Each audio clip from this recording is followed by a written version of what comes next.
If you would like to listen to or download any or all of Power at Work's blogcasts in podcast form, they are available for streaming and download on Spotify, Apple Podcasts, and Overcast. Just search Power at Work on any podcast platform and enjoy all of Power at Work's podcasts. While you're there, two things we would like you to do. First, subscribe, and that way you won't miss any Power at Work podcasts. Second, please give Power at Work a 5-star rating, a like, a love, whatever is the tool that your podcast provider gives you. It helps others who care about workers and worker power to find Power at Work's content. They will be grateful, and so will we. Hello, powerful people, and welcome back to the Power Half Hour. We're live on LinkedIn, and we'll publish this for posterity on poweratwork.us. I'm Seth Harris from the Burns Center for Social Change. The Power Half Hour brings you more voices, more news, and more worker power insights in just 30 minutes. I've got an expert panel of 3 guests. Our video audience can see them arrayed in front of them. I'm going to introduce them to you in just a moment. The panelists are going to talk about the big stories and the biggest developments affecting worker power, workers, and unions that happened over the last couple of weeks. And they will tell us about some important worker power developments that are coming down the pike in the near-term future. And then at the very end, as a truly pitiful thank you to our guests for their generosity in coming here today to entertain and educate you, we are going to do shameless plugs and shout outs. At the end of the show, our guests can promote anyone or anything that they would like, and self-promotion is enthusiastically encouraged here on Power at Work. And then, if you're left hungry for more, stay with us for the Power Half Hour overtime. We'll take questions and comments from our live audience and from our Power at Work community who sent their questions and comments by email to poweratwork@theburnscenter.org. That's going to happen during overtime in about 28 minutes. And before I introduce you to the people who are going to make you smarter today, audience, stay up to date with the Power Half Hour by following the Power at Work page on LinkedIn or subscribing to Power at Work at poweratwork.us. Just go to poweratwork.us and fill in the subscription form. All we ask for is your name and your email address. Okay, let's meet our panel. From one of my 2 favorite boroughs in the greatest city in the history of humankind, Brooklyn, New York. He's a journalist and an author who writes about labor, politics, and boxing. Yes, boxing. It's Hamilton Nolan. Welcome to the Power Half Hour, Hamilton. Thank you for having me, Seth. Happy to be here. It's a pleasure. It's a pleasure. Also from the Big Apple, but also playing a huge role on worker issues in the neighboring state of New Jersey. And let me also say, star of a recent blogcast here on Power at Work, which is getting rave reviews all over the country. She's the executive director of the Worker Institute at Cornell University School of Industrial and Labor Relations. It's Patricia Campos-Medina. Hello, Patricia. Good to see you again. Hello, good to see you again. Thank you for having me. A pleasure. And from Fort Wayne, Indiana, we've got the host of the My Labor Radio podcast and an active and activist member of the United Auto Workers Union. It's our friend, Mark Gevaart. Mark, terrific to have you back on Power at Work. Thank you, Seth. Great to be here. All right, let's get right to topic number 1. We're going to start with you on this one, Hamilton. We're going to look over our shoulder. We're going to look in the rearview mirror. And our panelists are going to tell us what was the most important or most interesting development or the biggest news story relating to unions, workers, worker power over the last several weeks. Hamilton, start us off.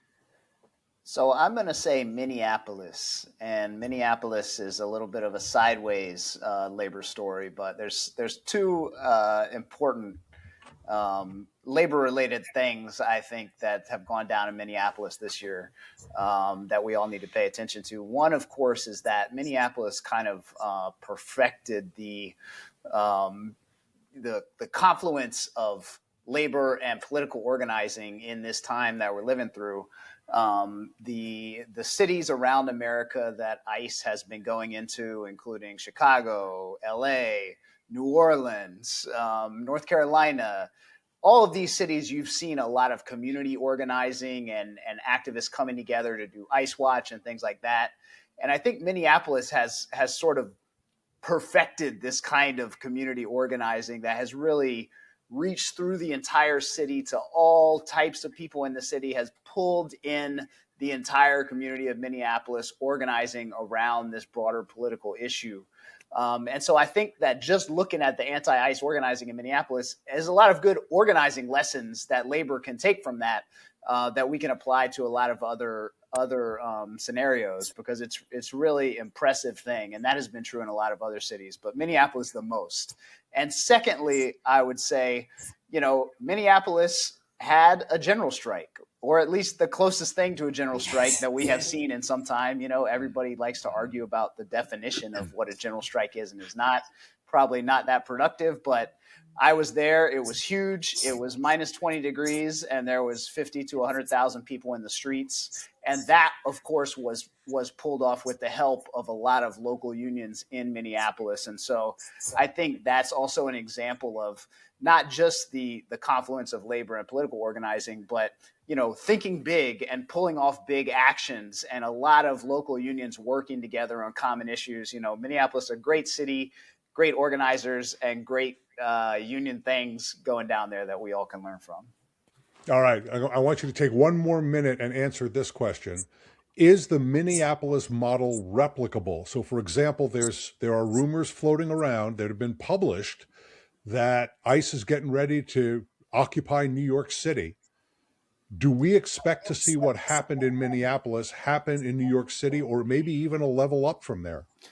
Absolutely. And New York, yes, a level up is absolutely possible in a city like New York. I mean, what I saw in Minneapolis is there's a lot of strong local unions in Minneapolis. There's a lot of strong community organizations. There's a lot of strong local activists, a very activist forward city.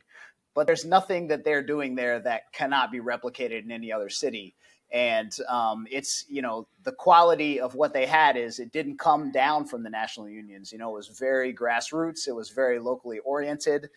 And in a city like New York, which of course has tons of very, very powerful local unions, those unions can shut down the city of New York if they want to. There's nothing that happened in Minneapolis that can't happen in New York or any other city that has a base of strong local unions that don't need to go through the national bureaucracy to get permission to do these kind of strong actions. All right, Patricia, Hamilton is throwing down the gauntlet on an issue you're very familiar with, immigration. Yes. What for you is the biggest story, the biggest development, the biggest worker power issue that's come up over the last few weeks? Well, I agree with Hamilton on Minnesota, but also bringing it here home to New York City. I think the most exciting fight that we have had was the nurses. The nurses went on strike, over 10,000 nurses, on 4 hospitals across New York City, and they show their power in coming together and organizing and getting a collective bargaining agreement that actually protects and has some gains on the issues that they fighting for. And one of them is that, the old saying of a patient's conditions for care is an actual nurse's working conditions, and making that case so palpable for the community in New York City, and the entire labor movement came and support them.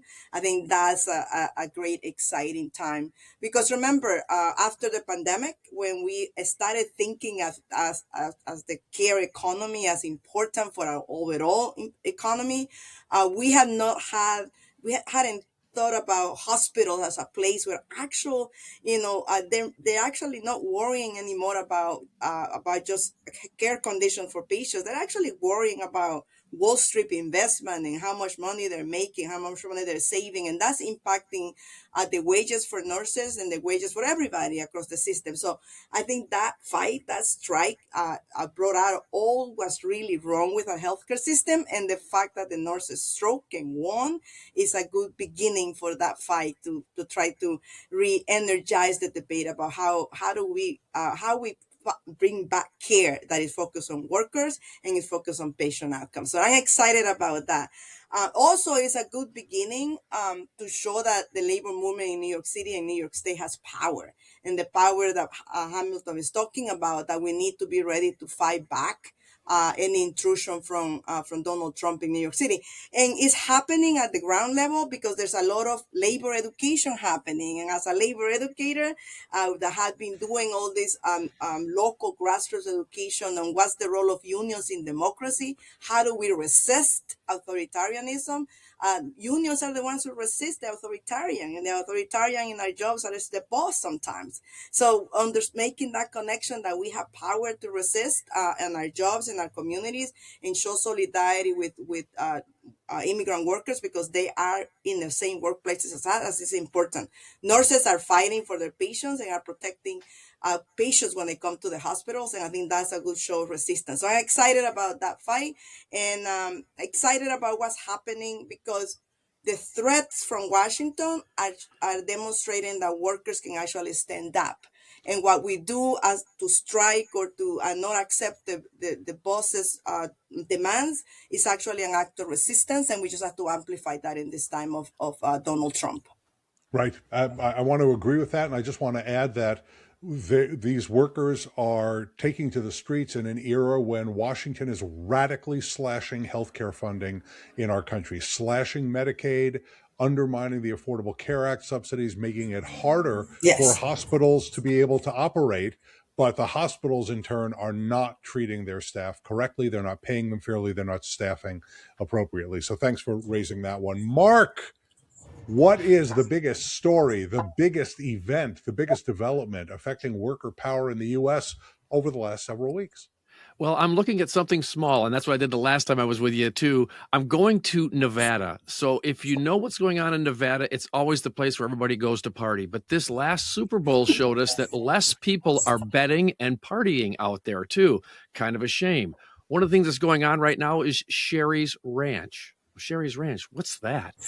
In the state of Nevada, 10 counties allow prostitution in rural communities. Obviously, wait a Reno minute, and wait Las a minute, Vegas. wait a minute, wait a minute. Hang on a second. I fear there's a huge confession coming. Remember to keep it PG-13, Gevaart. Thank you. I will. PG-13 show. Go ahead. Absolutely. My point is, at Sherry's Ranch, they fired 2 women in January of this year, and they also petitioned to the NLRB for unionization.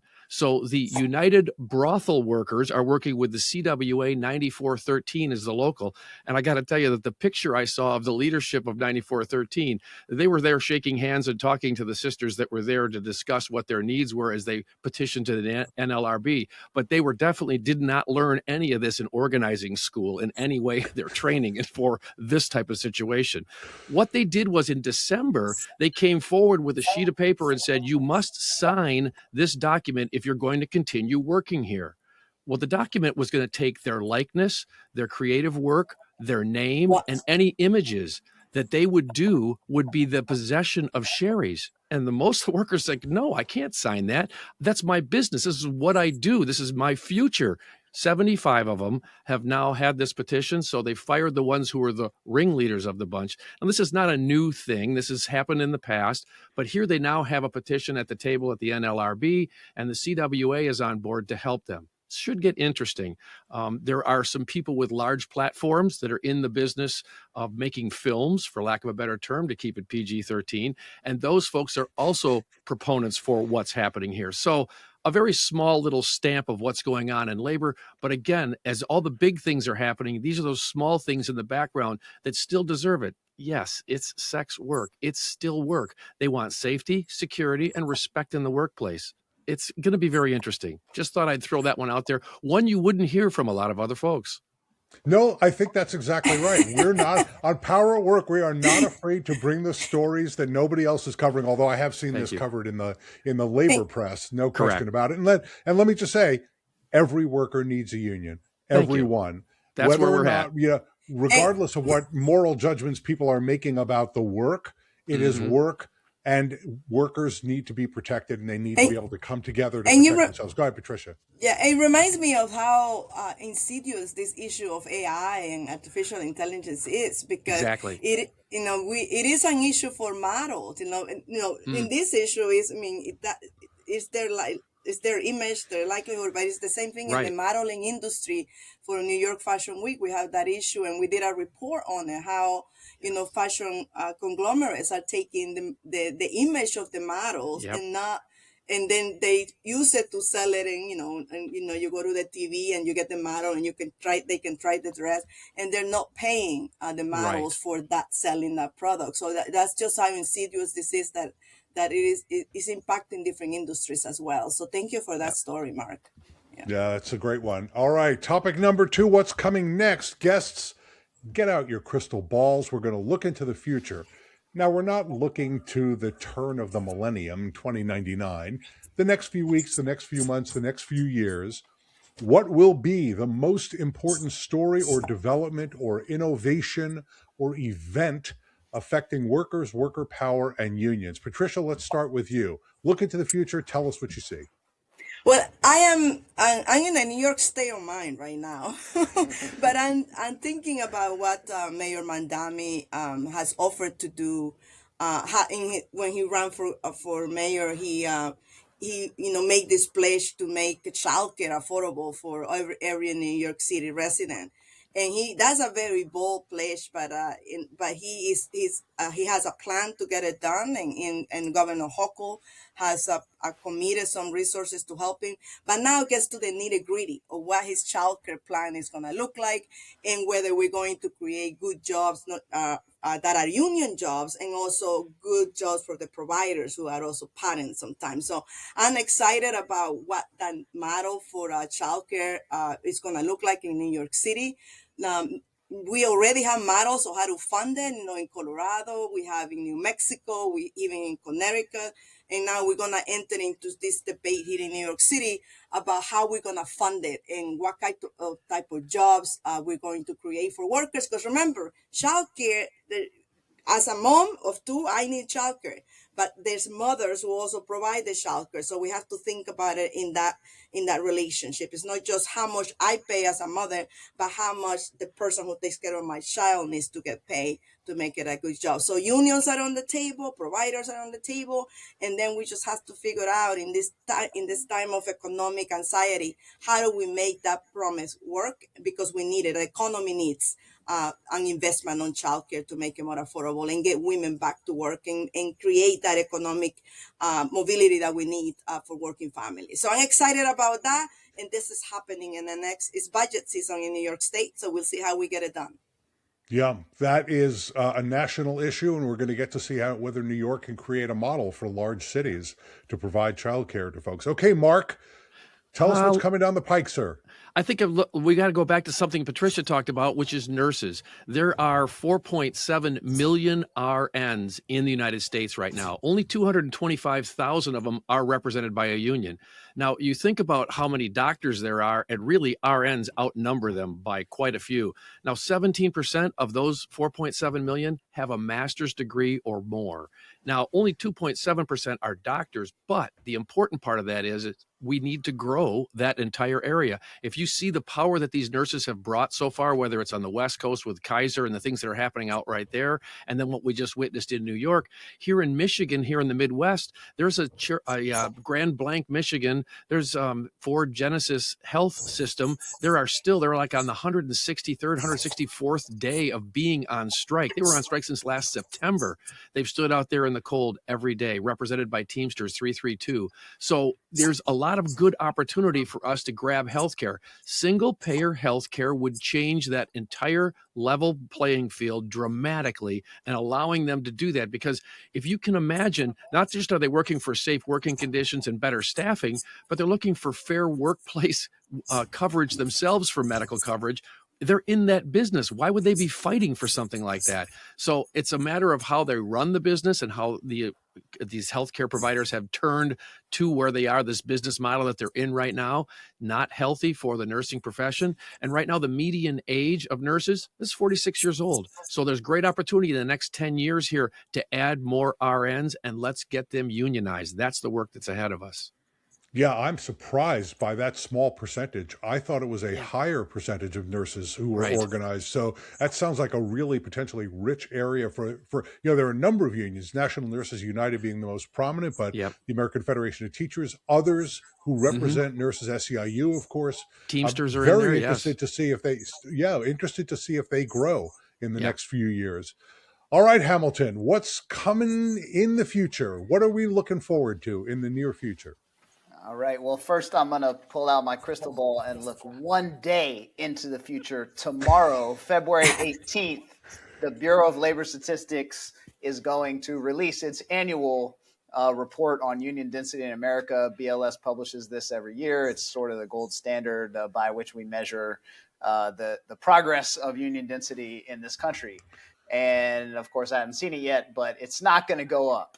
Union density will not be going up tomorrow. Right. The only question, I think, is whether it's flat or whether it goes down. Partly will depend on how much these numbers capture the federal workers who were laid off and some of the stuff that Trump did last year against unions. But, you know, it is another data point in what is really, to me, the biggest story of all about labor in America, which is 60 to 70 years of decline. Union density is the most important measurement that we have of organized labor's power in this country. It's been declining since the mid-1950s with a few very small fluctuations and up periods in there, but more or less an unbroken decline. And solving that long-term decline is really the central challenge to the labor movement. And we haven't done it yet. We haven't done it in my lifetime. We haven't done it in anybody's lifetime here. And so that is a government publication that I look for every year and that I always feel like the labor movement should focus on a lot. And typically they don't, because it's bad news. And so what happens is, you know, the AFL-CIO will put out a statement that will highlight some very small part that can be spun into good news without saying, hey, man, we are failing every year to turn around this decline, which is what all of us who are a part of the labor movement need to look in the mirror and accept that. So that's coming. And also looking ahead to this summer, the AFL-CIO convention is this summer, meaning, you know, the AFL-CIO will come together to choose a new leader or perhaps the same leader. Liz Schuler is the head of it. And, you know, one thing I would remark on that is like nobody's talking about it very much, which is a bit of a testament, unfortunately, to the lack of relevance that people, even I think within the labor movement, a lot of times feel about the AFL-CIO. There's not a lot of buzz around the AFL-CIO. The AFL-CIO has not really made itself a central player in the Trump era, in fighting against the Trump era. So all these things are challenges that I think we all are somewhat responsible for turning around, but we should all look at squarely. And I want to be a little bit of an optimist on this, because I believe that, you know, yes, labor is declining, the numbers of union members are declining, but Americans are demanding, are more likely to join unions right now. The trick is, how do we turn the policies around that basically gives the unions the power to be able to represent these workers? I mean, the NLRB right now hasn't heard any elections because it's destroyed right now. So we have a political process dominated by millionaires who doesn't allow for policy change. And in the middle of that, I'm going to celebrate the UAW actually getting a collective bargaining agreement in Chattanooga after 40 years of saying that they're going to organize union workers in the South. They actually got a collective bargaining agreement with Volkswagen, showing that persistence pays off. And what I think that persistence pays off is because the American worker is not tolerating these high levels of inequality anymore, and they're fighting back. And I hope, and I am optimistic that there's unions that are going to meet the moment right now and actually step up and organize these workers. So I'm celebrating the UAW actually gaining new members for a long time. And I hope that other unions pick up on that. And I hope that we actually, all this, hate, I don't want to say hate, but this anti-Trump, sentiment that is coming out of the grassroots, that I think we can turn it into some organizing power for workers, because that's what we need to turn this economy around. We have arrived at our third and final topic at the Power Half Hour, and that, of course, it's a crowd favorite: shameless plugs and shout-outs. Each guest will get a short amount of time, about a minute each, to plug or shout out anything or anyone they would like. Mark Gevaart, what is your shameless plug or shout out? Quick one is this Sunday, the 22nd. It's the National Association of Letter Carriers. There are rallies all over the United States. Just go to nalc.org to find out more of one in your neighborhood and support your letter carriers as they go for a contract this year. Second, June 12, 13, 14 at the Hyatt Regency O'Hare in Chicago, suburban Chicago, Rosemont. Labornotes.org is where you're going to find out all the information you need to be part of Labor Notes. Put that on your calendar. It's a great place to be. It's where all the rank and file members who are speaking up and speaking out come together. It's Labor Notes, June 12, 13, and 14 in Chicago. Hamilton Nolan, what's your shameless plug or shout out? Well, my self-serving one is that if you are the type of freak who thinks that union density is an interesting topic, I wrote a book called The Hammer that you would probably enjoy. And I write a Substack at hamiltonnolan.com. I write about labor too. My non-self-serving plug was actually the same as Mark's. I was going to shout out our friends at Labor Notes. The Labor Notes convention is possibly the only good convention I've ever been to in my entire life in any field. Wow. It's really worthwhile going to, worthwhile making the trip to Chicago. It is the biggest gathering of real solid union activists. I recommend everybody, make an effort to come to Labor Notes, send people from your union to Labor Notes, and subscribe to Labor Notes. We need that grassroots labor journalism these days more than ever. Absolutely. Let me also say you can find an interview that we conducted with Hamilton about his book, The Hammer. It's a blogcast on Power at Work. Just search for Hamilton Nolan and Power at Work and you will find it. It was a live event. We had a live audience with a bunch of dignitaries in the audience. So go take a look at that and then go buy the book. Absolutely go buy the book. But please buy it from an independent bookseller, please. Please don't just go online to the obvious place. We don't want to support them and give them our money. Patricia Campos-Medina, what is your shameless plug or shout out? On my shameless plug, and now that we are leaving this ICE race and anti-immigrant sentiment and the race in our workplaces, I want to talk about my book, the Legalized Inequalities book, which is a compilation of 300 interviews with TPS workers, undocumented workers, and legal permanent resident workers and their experiences at work, and how this enhanced ICE tactics of race is actually driving down working conditions for all workers, not just immigrant workers. So if you want to learn more about what we call it, the system of immigration in the workplace and how it contradicts our workplace rights, check out Legalized Inequalities from Sage Press, and just learn a little bit more how unions and how workers are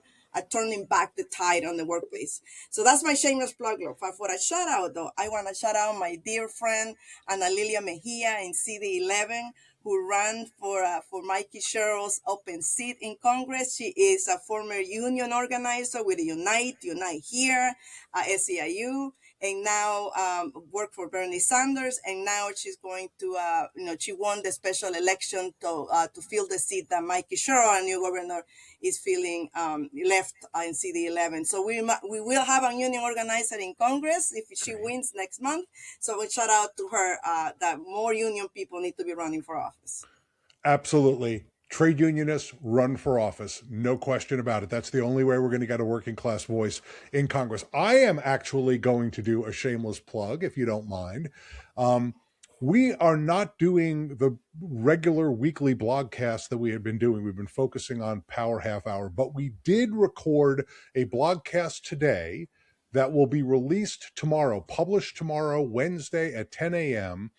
with our friend, Professor Johnny Callis, who leads the Labor Action Tracker, which is a joint project of the Cornell University School of Industrial and Labor Relations and the University of Illinois Labor and Employment Relations School.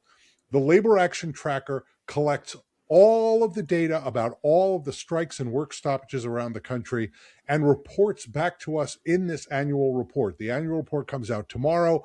I spoke with Johnny at great length today. He helped us to understand the numbers. He helped us to understand what's happening. It is the single best measure of worker power and worker activism in the United States. Government doesn't do it.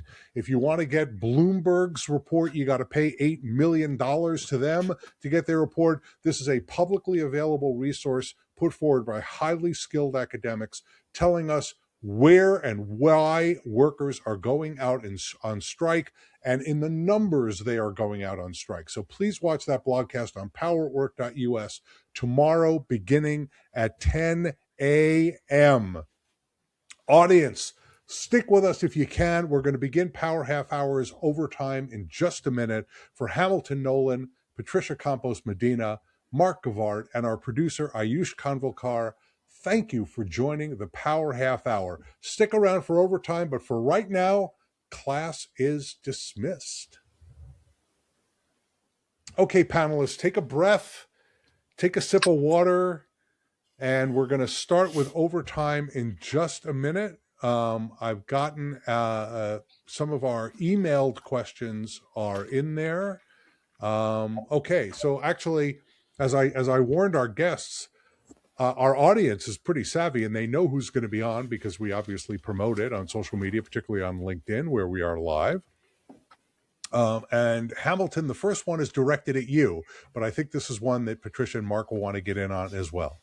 So here's the question from a member of our Power at Work community. Hamilton, you cover labor and politics, so that gives me the chance to ask, is there a labor candidate for president we can support enthusiastically in 2028?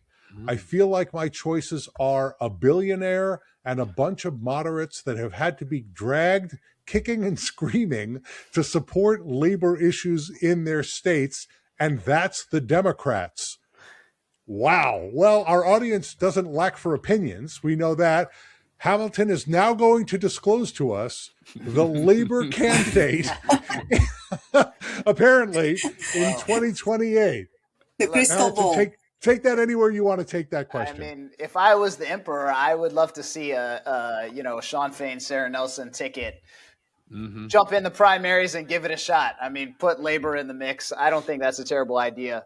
But I think realistically, the labor candidate is going to be AOC. I think AOC is likely to run for president. I think AOC is going to end up being the left. She's going to have the left-wing lane in the primaries. And then there's going to be a lot of guys in the Gavin Newsom, Mayor Pete lane like that. The people that the question asker was so frustrated by. I think there's going to be a lot of people in that lane. And I think AOC is probably going to have the left lane to herself and will be the best labor candidate. That's my best guess at this point. Mark or Patricia, you want to get in on it? Go ahead, Patricia. I'd like to see, and I don't have a crystal ball on this, but I do agree with Hamilton, but I also would like to see someone like Joaquin Castro jump in again. I think he has some very clear ideas what to do about our immigration crisis, about how do we relate in our foreign policy to Latin America so that it's connected to reducing our immigration flows. What are we going to do to restore the relationship? I think someone like Joaquin Castro, who also has a good pretty labor record, I think that would be exciting to see him jump into a primary as well. Yeah. Yeah, I think that name recognition is always a big thing too. I mean, we listen to people like I listened to just somebody's spouse the other day. I was at an event and she said, "Oh, that Gavin Newsom, he's going to be my choice." And I asked her, I said, "Why?" And she's a spouse of a union member, and she said, "Oh, I just like the way his policies are and things like that." She's never been to California in her life, doesn't really know what's going on in California. I was like, there's a lot more you should learn about that. So I've sent her a few Substack articles and others that I found along the way that show that he's had some issues with labor, to say it in the nicest way. But I don't think that's changing her mind right now. So you still see those same name recognition people that the media keeps throwing out at us. So I'm with Hamilton though. I think that's AOC, and she's 35 now, so she fits the demographic for age. So let's go. I'm sorry. Go ahead. Please go ahead. Hamilton. I was just going to add, I went to the Eugene Debs dinner earlier this year where they were giving an award to Bernie Sanders. And AOC was there introducing him. And also I happen to know AOC got a private tour of Eugene Debs' house. So, that's pretty good labor good cred. In her Street mind cred. right there. Yeah. Yeah, it's Alexandria Ocasio-Cortez, I think, definitely will be the Bernie Sanders lane candidate. True. And I just don't think there's another anybody out there who can fill that lane. Hmm. It's unclear to me what percentage that lane gets within the Democratic Party, 25, 30, 35%. That's the $1 million question, right? We don't know that. The other thing I would say about AOC, and I'm not taking shots at her because she is undeniably one of the most effective progressive voices in the Democratic Party. She has not really been a leader on labor issues. She has not been out front on labor issues. Now, that's partly a function of she's from New York, so she's always talking about labor issues. She's not on the committee. She's talking about bigger issues. She was just speaking at the Munich Security Conference, for example, so she's broadening her portfolio a little bit. But I'm gonna push back on that, Seth. Go ahead. Please go ahead. Go ahead. Because I think she has had one of the most progressive platforms on clean energy and clean union jobs, and she had like that visionary of what we needed to do to change that infrastructure that no politician was able to put together in like a 30-second commercial. I think that she does have those credentials, and she's focused on the big picture of how do we unrig the economy, which is how we create good jobs. How do we take money back from millionaires so that we can put it on people's jobs? So I just wanted to push back that I do think she has a labor record. If we think of labor not just as a collective bargaining or the building trades or that, but as a how do we unrig the economy so that it works for working people? I think that she has that message very clear. Yeah, when I think about it, I think about the folks who've been out there voicing the issues that are organized labor's biggest issues, and she has definitely been a leader on green jobs and green and renewable energy, no question about that. I'm thinking more about sort of the core businesses of organized labor. Now, none of these potential, we don't know who the candidates are going to be. We have an idea of some of the people who are talking about it. None of them really fit that category. The governors, at least, have had relationships with their own unions and also with unions in their states, but many of them have had very contentious relations with those. So it'll be interesting to see. My view is we don't really know who's going to end up being the labor candidate, and it's entirely possible the labor movement splits in the primaries and doesn't come out endorsing a single candidate. But it'll be interesting to see how that goes. Okay, let me turn to another question. And this is something I should have mentioned right at the beginning, and I'm sorry that I didn't, so I'm glad this questioner raised it up. Workers and unions lost, this is reading from the questioner, workers and unions lost one of their greatest friends and supporters with the passing of the Reverend Jesse Jackson. I remember his campaigns for president and his ferocious advocacy for civil rights, workers' rights, and human rights around the world. Is there another leader out there who brings together working class people of every race from across the world, or was Jesse the last of his kind? Wow, that's a very, very big question. Anybody want to take a run at it? I'll say he was the last of his kind, because you got to consider where he was and where his feet were and what position he was in through his entire life. He put himself in the civil rights mix all the way through. He was on the heels of all those that were leading the charge, whether they were very popular in the media or not. Having had a chance to meet him when he ran for office in the 80s as a presidential candidate, as well as just going to Chicago and hanging out. And he was at this event I was at a union hall. I mean, he was, even in a wheelchair later in his life, he was still iconic and people had a reverence for him. I find that hard to fill those shoes. I don't know if that's something we can do, or I can't think of in my mind someone who is that person. Yeah. Hamilton or Patricia, you want to get in on this? It's hard for me to think of another person who is exactly like Jesse Jackson. I mean, is particularly given he's sort of one of the last direct connection to the Martin Luther King era civil rights movement. True. And the connection to labor he had. I mean, what it makes me think of his passing is, if you think of the Black Lives Matter movement and from 2020 up to now, sort of a new generation, a new manifestation of the civil rights movement, and think of that movement's connection to the labor movement, it's much more tenuous than, the 60s civil rights movement was very intertwined with organized labor back then, from Martin Luther King going to Memphis for the sanitation workers strike to Walter Reuther and the UAW right. marching and civil rights. I mean, there was a very clear connection. And today I feel like it's a little more muddled and a little more mixed. So I hope that somebody will come out and really synthesize those two worlds, because I do think we need leaders like that. I do agree that he was one of those icons that connected our last mass movement, which was the civil rights movement, with the labor movement organizing. Um, so it's hard to say this is who's going to replace him. Right. But we still have Dolores Huerta out there who, she's still carrying that connection for a lot of people coming from the farm workers movement and going around inspiring young organizers. So we still have her. But I do think that there's been some excitement on some new organizers, specifically coming out of the Amazon Labor Union here in New York City. There's some young, exciting organizers there. The Alicia Garzas of the world that came out of the Black Lives Matter movement and now is doing movement organizing. I think there's a lot of new young organizers that are coming out that we will see. I mean, this is a moment of transition. It's a movement moment, I call it. And we'll see who steps up and fills in those big shoes. But because we do need a big voice in the labor movement. And I will say the AFL-CIO is trying to do its best to coalesce and bring people together into a vision of what the labor movement is. But that's the challenge of being a federation. You have different interests, but we do have great women leaders there that are stepping up and leading the movement, and we will see them rise up. But it's a big loss for us to lose Reverend Jesse Jackson, and he gave us so much, and keep hope alive, and we gotta keep hope alive as we move into this moment of great transition for the United States. Yeah, I think, let me just say it's hard to praise Reverend Jackson enough.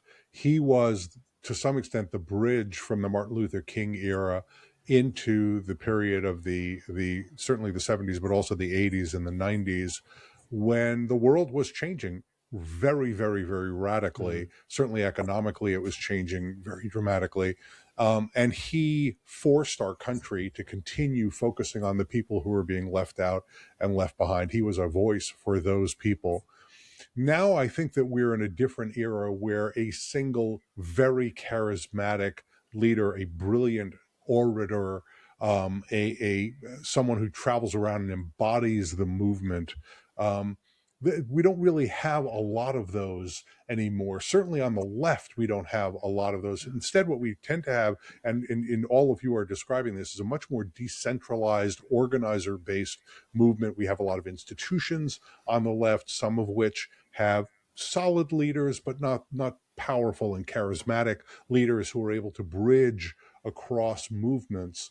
And so the coalition building is done at the institutional level or at the community level, as Hamilton was describing earlier in Minneapolis, mostly by people none of us have ever heard of. Now, Hamilton has heard of them because he was out there and met them.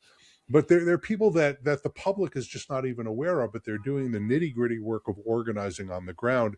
So you don't have sort of a high-profile leader parachuting into a community like that, bringing 25 groups together, and then you have the march. It's done in a very, very different way now. And the advent of social media has dramatically changed that, where people who, again, most of us have never heard of before, have vast audiences and are communicating with people about organizing opportunities and activism opportunities. So I'm not saying that we don't need another Jesse Jackson. It would be powerful for the left to have a voice like that, but it's happening in different ways now in 2026 than it was happening in 1984 and 1988 when he ran for president. Yeah. So let me. We have one more question that came in by email. Well, this is a reaction to something that actually, I guess this person's not reacting because it's not live, but it came in by email. It's related to something we said earlier, and it's this: I'm not hearing a lot of talk about organizing. What do you expect to be the next big organizing victory? Anybody want to predict what the next big organizing victory is going to be? I would say some big ones to look at are Delta, AFA at Delta, biggest single. Where does that stand? What's your understanding of where the AFA organizing drive at Delta currently stands? Very much in progress. They're organizing hard, and I think it's been going on for a long time, but it's very much in progress, and I know they're hopeful for it. So I don't know. where it stands exactly, but it's very much ongoing. Biggest single organizing campaign in America. Amazon, we need a contract at Amazon. We need a contract at Starbucks. And the UAW down south with the auto Yes. plants are still very Right. much going and very important. So what will happen with all those, I don't know, but those are some that spring to mind that I'm watching. Right. And those are the larger ones. So that's why it's really good to watch at them, too. And like you talked about with AFL-CIO, the UAW has their constitutional convention this year, too. So that's going to be real interesting to see where that develops to, too, because it could be Sean Fain continues or somebody new comes along. We'll see. I mean, the UFCW continues its organizing of the big meat production factories. So there's a lot of activity, I think, happening. The nurses continue to organize. Care workers continue to organize. There's a lot of organizing happening around how to protect some of the gains because of the Medicaid cuts that are coming for elder care and home care. So I think there's a lot happening.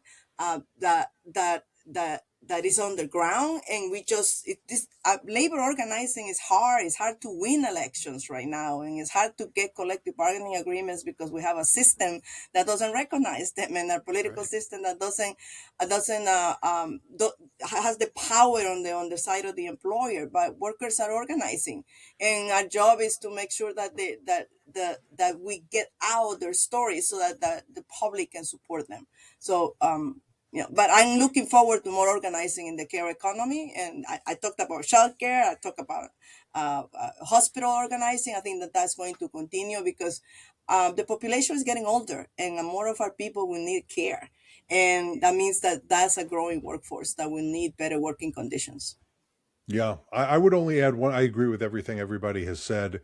Hamilton, your optimism about Delta is infectious. I hope that would be a tremendous victory because Delta is the most anti-union airline, at least among the major carriers, and I think the last of the major airlines to be non-union, at least with respect to their flight attendants.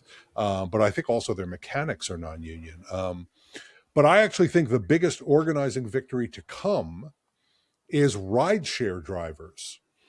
With Massachusetts going first, Massachusetts already has a law that allows rideshare drivers, Uber and Lyft drivers, to organize. I think that the two unions that are organizing them are already ready to go. They're just waiting for the state to have the apparatus set up so that they can take the administrative steps that are necessary to represent those workers. And we're talking about tens of thousands of drivers in Massachusetts. California is next on the list. They have legislation in place that allows organizing by rideshare drivers. That's going to be potentially hundreds of thousands of new union members across the state of California, organized outside the NLRB context, organized under a state law that allows for organizing of those workers. And now Illinois is talking about passing a law that would allow rideshare drivers to organize. So there are potentially hundreds of thousands of rideshare drivers who could be in unions. I'm not going to say it's going to happen in 2026, although I don't know this. I haven't talked to anybody recently about what's going on in Massachusetts, but Massachusetts could happen in 2026. California, I think it's going to take another year or two, and Illinois hasn't passed the law yet. But in the next few years, that's potentially hundreds of thousands of new union members in the United States, largely in SEIU and the Machinists Union, who are doing the bulk of the organizing. But there are other unions that are talking about organizing as well in that space. So, and it'd be healthy to have that competition. So I've got my fingers crossed. And one of the nice things about it is it doesn't depend upon the NLRB. It doesn't depend upon Trump. It doesn't depend upon Congress. It's in the control of the states. Let me mention one other possibility. Virginia has a new Democratic governor. It has a Democratic legislature. They can dramatically expand public employee collective bargaining in that state by making it mandatory. They're expanding the workers who are available. Again, potentially at least thousands, maybe tens of thousands of new union members among public employees in Virginia. So all of that happening outside of the morass that is the National Labor Relations Board right now, with all love and respect to my many, many, many friends who work at the NLRB. It's not you, it's the leadership and the president. You all are continuing to do a great job. And it shows the importance of local policy and state policy to support organizing of workers. The federal government, the federal law is not working. It hasn't worked for a while. So what are states doing to change the policy that creates the environment to organize? I think that's the examples that you gave. So we will see more excitement at the state level coming in the next. Every state government needs comprehensive public employee collective bargaining and rights for rideshare workers and fast food workers and other workers who are not in the system right now to get an opportunity to get into state-based systems. That will be a way to grow the labor movement by hundreds of thousands or millions. And I just want to say one more thing. Hamilton, again, I'm going to praise your optimism about tomorrow's union members report coming out. You dangled the possibility that it could be flat. That's the most optimistic prediction. Right. I don't want to put words in your mouth. You said it could be flat or it could be down. Let me just say, most of the people that I know are putting all their sharp implements away and taking away their belts and shoelaces, because I think the news is going to be pretty darn bad tomorrow. But that should be an impetus for more organizing and more growth in the labor movement. So, and that is the last of our questions. Guests, thank you so much for staying for overtime. Audience, thank you for staying for overtime. We will see you again on Power at Work very soon. Are you looking for more labor radio shows and podcasts? Well, look no further. Go to the Labor Radio Podcast Network. The network connects more than 200 radio shows and podcasts. To find more great labor content, go to www.laborradionetwork.org. Power at Work is there. You should be too.